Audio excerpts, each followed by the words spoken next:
Hello everyone, welcome to my YouTube channel. आज का जो मेरा वीडियो है ये उन स्टूडेंट्स के लिए है जिन्होंने नेट या जेआरएफ क्लियर कर लिया है और वो आगे पीएचडी करना चाहते हैं।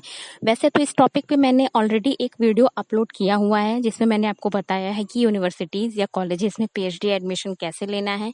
एक वीडियो मैंने इस चीज़ से भी रिलेटेड अपलोड किया है कि अगर आपको समझ में नहीं आ रहा है रिसर्च प्रपोजल का टॉपिक कैसे सेलेक्ट करें और उसे किस तरह से बनाएं तो आपको क्या करना चाहिए, उस पर भी एक वीडियो अपलोड है। लेकिन इसके बाद भी मुझे कुछ क्वेश्चन आ रहे थे तो आज हम इन्हीं दोनों टॉपिक पे डिटेल में चर्चा करेंगे कि आपने अगर नेट या जेआरएफ क्लियर कर लिया है तो अब आपकी आगे की राह क्या होगी। सबसे पहली चीज ये है कि आप अगर पीएचडी करना चाहते हैं तो अगर आप खाली नेट हैं तो भी आप कर सकते हैं और आप जेआरएफ हैं तो भी आप कर सकते हैं। तो अब पीएचडी करना है तो हम सभी ने पहले से कुछ ना कुछ तो डिसाइड किया ही होता है कि हम इस यूनिवर्सिटी से पीएचडी करना चाहते हैं। तो अब बात यह है कि आप उसे अपनी सुविधा अनुसार डिसाइड कर सकते हैं या फिर आप इस तरह भी डिसाइड कर सकते हैं कि सभी का सपना होता है कि हमें सबसे अच्छी यूनिवर्सिटी में पीएचडी एडमिशन लेना है। अब ये अच्छी यूनिवर्सिटीज़ हैं कौन सी, इसका क्राइटेरिया सबका अलग अलग हो सकता है, लेकिन जो हर जगह मान्य क्राइटेरिया है वो है एनआईआरएफ की रैंकिंग। एनआईआरएफ की रैंकिंग में जिन कॉलेजेस को, जिन यूनिवर्सिटीज़ को अच्छी रैंकिंग मिली होती है, आपको ज़रूर वहीं से पीएचडी करने की कोशिश करनी चाहिए। ये बात भी बिल्कुल एक्सेप्टेबल है कि सभी को एडमिशन नहीं मिल सकता क्योंकि कंपटीशन बहुत ज़्यादा है, सीटें बहुत लिमिटेड हैं। लेकिन अब ये सोच के हम सपने देखना या फिर उन सपनों को पूरे करने की कोशिश करना नहीं छोड़ सकते हैं। तो आपको ज़रूर कोशिश करनी है कि आपने जो सपना देखा है आप उसे पूरा करें। आप पूरी कोशिश करें कि आप किसी अच्छी यूनिवर्सिटी में ही पीएचडी के लिए एडमिशन लें। तो आप एनआईआरएफ की रैंकिंग देख लीजिए, उनमें जो टॉप यूनिवर्सिटीज़ हैं अब आप उसमें अपनी सुविधा अनुसार चुन लीजिए। अब जैसे कि कुछ यूनिवर्सिटी है जहाँ पे सभी लोग नहीं जा सकते हैं, उनकी उस तरह उनके पास सुविधाएं नहीं होंगी कि वो वहाँ जा सकें, सबके अपने अपने कंडीशंस डिफरेंट हैं। फिर भी आपको अपनी सुविधा अनुसार जो लगे आप उनमें से कोई एक अच्छी यूनिवर्सिटी देखिए, और एक नहीं मतलब आप उनमें से जिसमें भी आप ट्राई करना चाहते हैं आप ये देखिए। अब ये पूरा आप पे डिपेंड करता है कि आपको किस यूनिवर्सिटी में एडमिशन लेना है। जब आप ये डिसाइड कर लेते हैं कि हम इसी यूनिवर्सिटी में जाना चाहते हैं तो अब आगे ये आपका काम है कि वहाँ पे किस टाइम एप्लीकेशन मांगे जाते हैं पीएचडी एडमिशन के लिए, कब नोटिफिकेशन आता है, ये सब आप खुद से पता करिए। आप कुछ लोगों से ऐसे संपर्क करिए जो आपको इस बारे में जानकारी दे सकते हो। आप ऑफिशियल वेबसाइट पता कर लीजिए उन यूनिवर्सिटीज़ की, आप पता कर लीजिए कि उनके फॉर्म कब आते हैं, किस मंथ में आते हैं, ये सब चीज़ें पहले से पता कर लीजिए। ये पूरा आपका काम है, आपको ये खुद से करना पड़ेगा।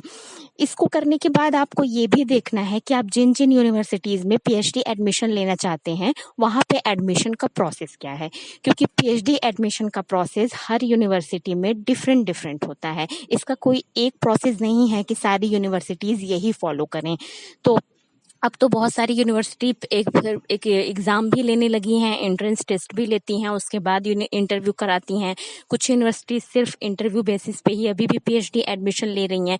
तो ये आपको देखना पड़ेगा कि आप जिस यूनिवर्सिटी में लेना चाहते हैं एडमिशन वहाँ का प्रोसेस क्या है। तो आप उस प्रोसेस के लिए खुद को तैयार कीजिए।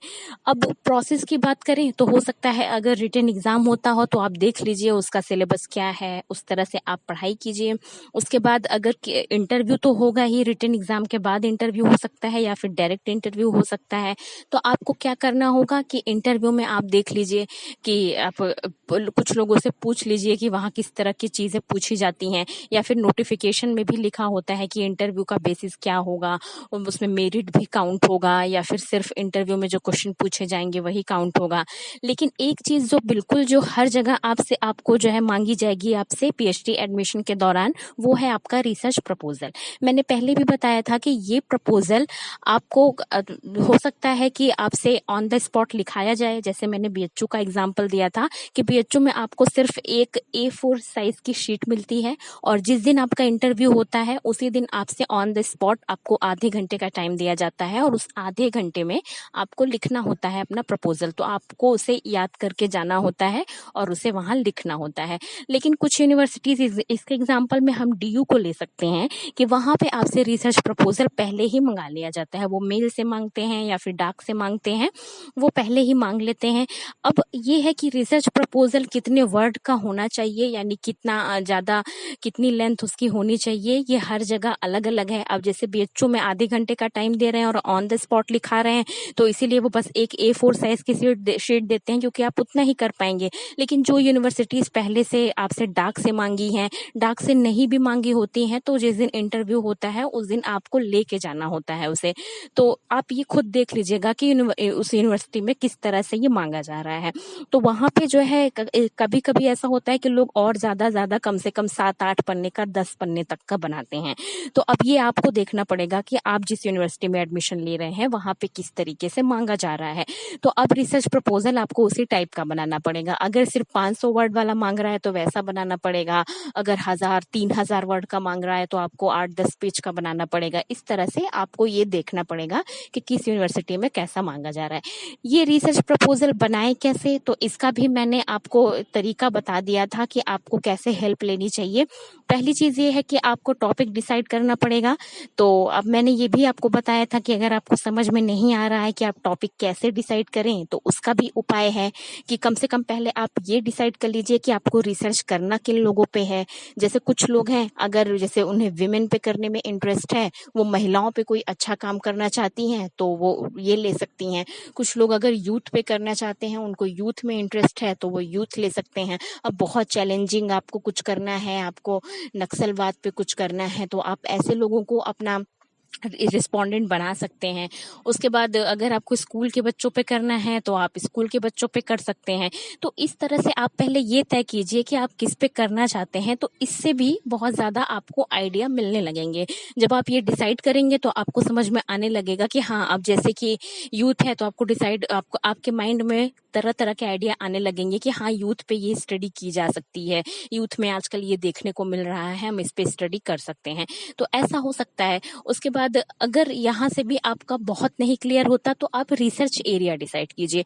रिसर्च एरिया वो होता है जहाँ पे जाके आप स्टडी करेंगे। जैसे ये कोई गांव हो सकता है, किसी को अगर किसी गांव की स्टडी करनी है तो वो अपना रिसर्च एरिया वो डिसाइड करे कि हम रूरल एरिया में करना चाहते हैं, या फिर कोई अगर अर्बन एरिया में करना चाहता है।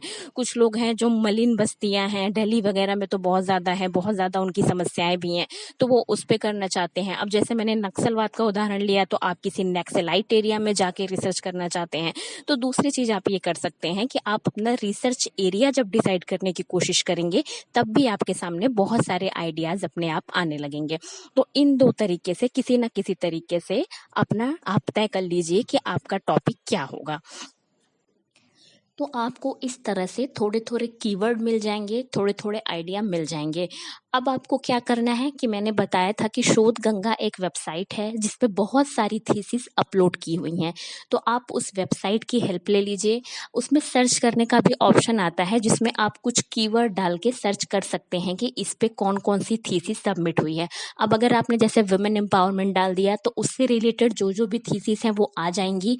तो आपको क्या करना है कि उनमें से आप कुछ थीसिस को पढ़िए। इससे आपको बहुत सारे आइडिया मिलेंगे और आपको पूरा डिसाइड हो जाएगा कि आपको करना क्या है स्टडी में।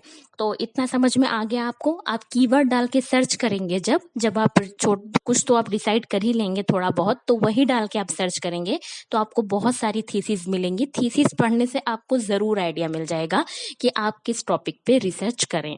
अब बात आती है कि रिसर्च प्रपोजल बनाया कैसे जाता है। तो अगर आपने टॉपिक डिसाइड कर लिया है, दूसरी हेल्प आपकी शोध गंगा से ये भी होगी कि उसमें पूरी की पूरी थीसिस सबमिट होती है। उस थीसिस से आप ये देख सकते हैं कि एक रिसर्च जो हम करते हैं उसमें क्या क्या चीजें होती हैं। तो रिसर्च प्रपोजल भी उसी का एक संक्षिप्त रूप होता है। तो आपको वहां से पता चल जाएगा कि आपको अपने प्रपोजल में क्या क्या चीजें लिखनी है। अगर कोई भी प्रपोजल है, भले वो 500 वर्ड में आपको लिखना रहे और भले वो आपको 3000 तक वर्ड में लिखना रहे, यानी लगभग 8-10 पेज में, तो भी दोनों ही तरह की चीजों में जो खास चीजें हैं जो जरूर इंक्लूड होनी चाहिए वो यही है कि पहले तो आप अपना टॉपिक अच्छे से डालिए, प्रॉब्लम क्या है आप उसे अच्छे से एक्सप्लेन कीजिए, आपके ऑब्जेक्टिव क्या है उसे अच्छे से लिखिए, आपने रिसर्च एरिया कौन सा डिसाइड किया है उसे लिखिए, आपने मेथड कौन सा यूज़ किया है उसे लिखिए, रिसर्च क्वेश्चन या फिर हाइपोथेसिस आपने अगर बनाई है तो आप वो उसमें डालिए। उसके बाद एक आपको लास्ट में एक कंक्लूजन टाइप का भी कुछ लिखना होता है, या अगर आप कंक्लूजन अभी तो आपने रिसर्च किया नहीं है तो आप लेकिन उसमें डालेंगे कि हमारा एक इस तरह से हम करके इस तरह कंक्लूजन पे पहुंचेंगे। ये सारी चीजें जरूर इंक्लूड होती हैं एक रिसर्च प्रपोजल में। तो जब आप थीसिस देखेंगे तो आपको ये पता लग जाएगा कि क्या क्या चीजें उसमें जरूर हमें इंक्लूड करनी है।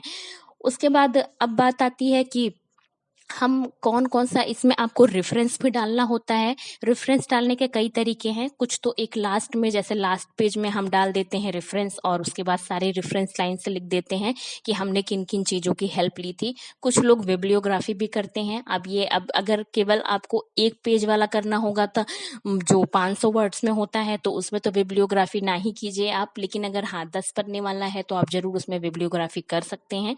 ये अपना अपना तरीका है, आपको जैसे अच्छा लगता है आप वो कर सकते हैं। तो अब ये है कि हमें रेफरेंस में पढ़ना क्या है। तो शोध गंगा से आपकी हेल्प ये भी हो जाएगी कि जब भी आप कोई थीसिस पढ़ेंगे तो उसमें भी वो रेफरेंस लिखा होता है उस थीसिस में भी। तो वहां से आपको जो जो मटेरियल आसानी से उपलब्ध हो जा रहे हैं आप उसमें से 3-4 कुछ पढ़ लीजिए। कोई भी रेफरेंस को यूं ही मत डाल दीजिएगा कि पढ़े नहीं है फिर भी रेफरेंस बुक लिखने के लिए हमने लिख दिया। आपको जरूर उसके बारे में जानकारी होनी चाहिए, क्योंकि अगर आपने डाला है तो इंटरव्यू में जरूर आपसे उससे क्वेश्चन पूछ लिए जाएंगे। इसलिए वही रेफरेंस डालिएगा जिसे आप सच में पढ़े होंगे। रेफरेंस में कुछ भी हो सकता है, बुक भी हो सकती है, कोई आपने किसी रिपोर्ट की मदद ली है तो वो रिपोर्ट हो सकता है, किसी वेबसाइट की हेल्प ली है तो उस वेबसाइट के आंकड़े हो सकते हैं, कुछ भी हो सकता है जिस जिस चीज की भी हेल्प आपने उस प्रपोजल को बनाने में ली है। तो अब जो है जैसे मुझे एक क्वेश्चन भी आया था, किसी ने मुझसे पूछा था कि मैं कैसे बुक पढूं, मुझे कहाँ से पता चलेगा कि मुझे कौन कौन सी बुक पढ़नी चाहिए।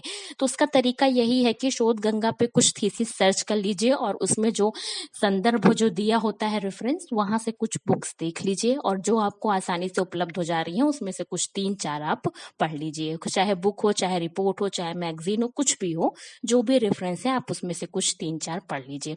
तो यही तरीका है पूरा। उसके बाद आपको इंटरव्यू में ज्यादातर क्वेश्चन आपके रिसर्च प्रपोजल से ही पूछे जाते हैं। अगर उन्होंने पहले से नहीं मांगा है या आपसे नहीं लिखवाया है तो भी वो आपसे इंटरव्यू में पूछेंगे जरूर कि आप किस पे रिसर्च करेंगे, आपका टॉपिक क्या होगा। ये सारी चीजें आपको बिल्कुल अच्छे से क्लियर होनी चाहिए, इसमें कोई भी कंफ्यूजन आपको नहीं होना चाहिए। तो ये हुई पूरी तैयारी कि एडमिशन कैसे लेना है पीएचडी में, और आगे का काम यही है। अगर आपने नेट या जेआरएफ क्लियर कर लिया है तो आप बिल्कुल अब पूरा लग जाइए कि जल्दी से जल्दी किसी अच्छी यूनिवर्सिटी में पीएचडी में एडमिशन ले लीजिए अगर आप पीएचडी करना चाहते हैं तो। So thanks for watching and all the very best.